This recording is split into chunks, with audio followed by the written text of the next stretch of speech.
Mas hoje, um pouquinho mais cedo, a gente tem os fatos da semana.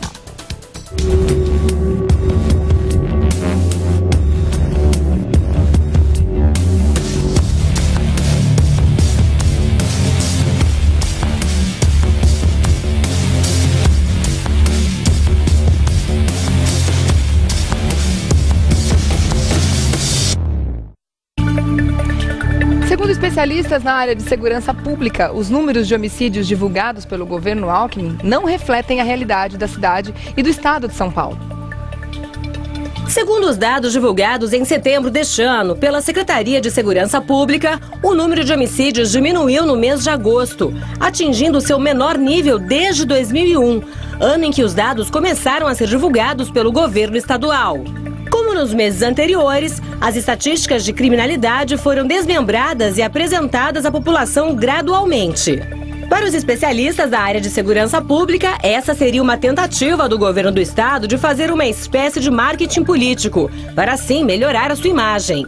Mas você sabia que, além de modificar a divulgação dos dados, o governo do estado de São Paulo também alterou a metodologia utilizada para fazer esse levantamento? E é sobre esse assunto que vamos falar agora no Revista da Cidade, nos Fatos da Semana.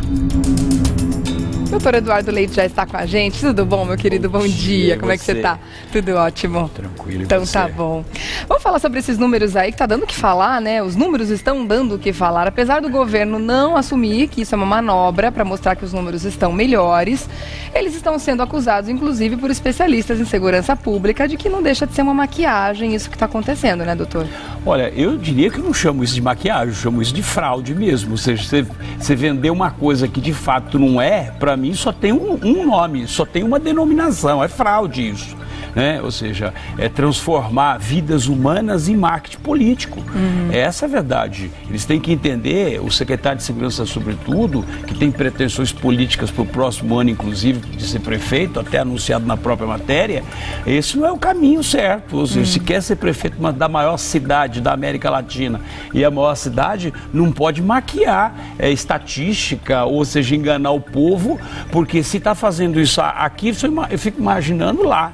Né? Então é óbvio que isso não pode acontecer. Agora, o surpreendente, Regiane, de que esse método utilizado, na verdade essa mágica utilizada pelo Geraldo Alckmin, pelo governador e pelo secretário Alexandre de Moraes, não se utiliza em nenhum país do mundo. E eles disseram que é uma técnica importada, né? Só não disse de onde nem qual é o método utilizado, né, para chegar a essa conclusão. Para você ter ideia, a ONU reprova esse tipo de medida. Porque o que eles fizeram? Só para a gente poder entender exatamente o que está acontecendo. Todas as intervenções policiais, ou seja, resistência seguida de morte, parte do pressuposto que é uma legítima defesa. Ou seja, o policial agiu em legítima defesa. Só que tem uma coisa, quem declara efetivamente de que aquilo é uma legítima defesa praticada pelo policial militar ou pelo policial civil é a justiça, não é o secretário de Segurança Pública, não é o corregedor, nem a polícia não é civil, o governador. Como eles estão dizendo, entendeu? Né, que pegaram então, os dados deles. Esse é o grande problema. Ou seja, o que nós percebemos é que eles, ou seja, de ofício, já determinam que aquela intervenção, aquela situação, aquela resistência, aquela suposta resistência, né, ela foi uma legítima defesa e que não é esse o caminho. Só para você ter uma ideia, se nós fôssemos considerar os crimes ocorridos o ano passado, ou seja, o crime de homicídio e os crimes de homicídio praticados até o dia de agora, mês de outubro, né, ele equipara ao mês passado, ao ano passado. O que eles fizeram? Eles sumiram com 102 mortes. E também com aquelas chacinas que tiveram grande repercussão na grande São Paulo. Sem falar que também 31 pessoas que foram vítimas de chacina em Osasco, Barueri, aquelas situações todas que nós noticiamos aqui, também sumiram da estatística, ou seja, desapareceram. Então, e nós tivemos agora, recentemente, a mídia até veiculou de forma ostensiva, né, aquelas simulações de PM PMs colocando arma na mão de motoqueiros que foram abordados. Jogando suspeitos em cima do telhado. Então, como é que você pode falar que isso é legítima defesa? Então, há uma falta de, assim, eu acho que uma falta de vergonha na cara desses políticos em fazer tamanha fraude, que isso só pode ser brincadeira. Eu só posso achar que esse país não existe. Entendeu?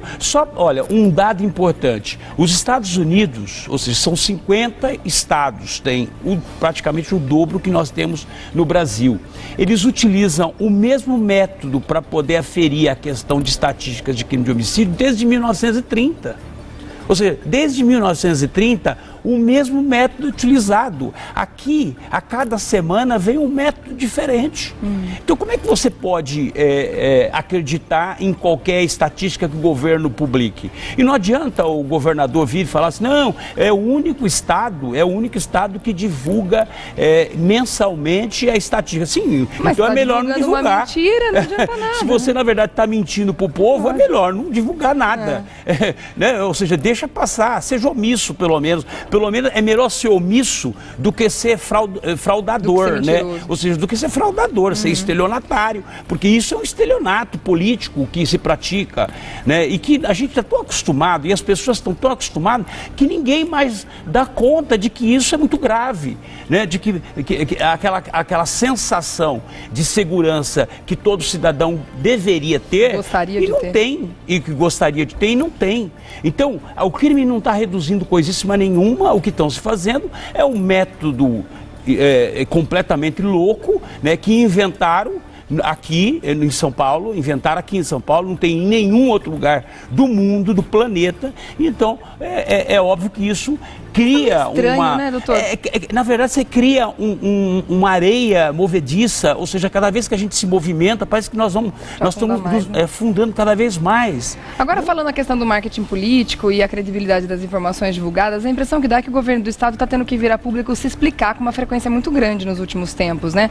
Vai fechar ou não vai fechar escolas? Maquiando também a questão aí do sigilo, daquela documentação que a gente chegou a falar, não sei o que depois, e não é bem assim. Quer dizer, fica dando um monte de veja bem no povo, um atrás do outro. O que acontece é o seguinte, o que eles têm que entender é que a verdade tem que prevalecer. Boa ou ruim, é melhor você trabalhar com a verdade com o povo, que pelo menos as pessoas, elas não são enganadas no dia da eleição, entendeu? Porque o grande problema é o seguinte, você utiliza uma maquiagem como essa, uma fraude como essa, leva ou pelo menos faz o povo achar que está se sentindo mais seguro, aquela questão toda. É o que eu falei, gestão de vidas acaba se transformando em marketing político, né, que isso obviamente é um erro, e aí induz as pessoas a votar no candidato errado, né?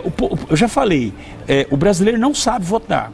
Que ele vota na pessoa errada. Você pode reparar, a gente não consegue sair de escândalos desde quando o Brasil foi descoberto. Ou seja, nós teremos que descobrir de novo o Brasil para ver se começa a melhorar, porque era desde o Império, lá atrás, que já levavam todo o ouro do Brasil e até hoje. Então continua, ou seja, todo mundo continua carregando sacos e sacos de ouro, fraudando, enganando o povo, e o povo se permite. E é o que eu falo. Só se deixa ser enganado quem permite. Quem não tem informação. Eu não me permito ser enganado por ninguém, entendeu? Eu não me permito. E eu acho que todas as pessoas deveriam agir da mesma forma. A indignação é a não permissão de ser enganado. Questionar, entendeu? Mas nada, o tempo todo cobrar, brigar, ou seja, espernear, né, reclamar. É isso, é o tempo todo. Agora o brasileiro não. O brasileiro, que nós somos sempre... Estamos falando aqui, o problema é essa passividade que existe, que acaba incomodando. A mim incomoda, né? Tem gente que fica bravo comigo no Facebook, reclama de que eu, na verdade, sou muito visceral com esse ou com aquele partido. Não, eu sou visceral com qualquer coisa que não seja moral, que não seja correto, que não seja legal, né? Eu vou me indignar sempre e não vou deixar de fazer isso para agradar meia dúzia de pessoas. E isso tudo amedronta, né? Até porque junto com esses números, a gente viu na semana passada, foi divulgada uma pesquisa do quanto as pessoas aqui em São Paulo têm medo da polícia. 60% das pessoas têm medo da polícia militar, 55% têm medo da polícia civil. Então, quer dizer, a gente não se sente protegido nem seguro por lado nenhum. Aí fica difícil. Não medo, você deveria ter, ou seja, respeito. Claro. Né? Ou seja, ninguém respeita a polícia, nenhum tipo de polícia, e também tem medo da polícia e não se sente segura pela polícia. Então você vê que são fatores completamente negativos. Problemas crônicos, né? São doenças da nossa sociedade. Infelizmente, né? Para continuar falando com o Dr. Eduardo Leite, você pode acessar o Facebook, facebook.com/Eduardo César Leite, seja para falar bem, para falar mal, a gente tem que ouvir a opinião das pessoas, depois a gente comenta aqui. Só para o pessoal não reclamar que eu fico falando só do PT ou do PSDB, eu falo de todo mundo. A gente fica pegando todo mundo que tá fazendo a gente de trouxa. Obrigada, meu querido. Por isso que é bom ser apartidário, né? Quando você não tem vinculação partidária, você pode falar de qualquer pessoa. Tem razão. Querido, terça-feira eu te espero aqui, tá bom? Beijo. Boa viagem para você. Vocês. Obrigada, até. É sempre importante, sim, como a gente acabou de falar, questionar e não perder a capacidade de se indignar com essas situações, né?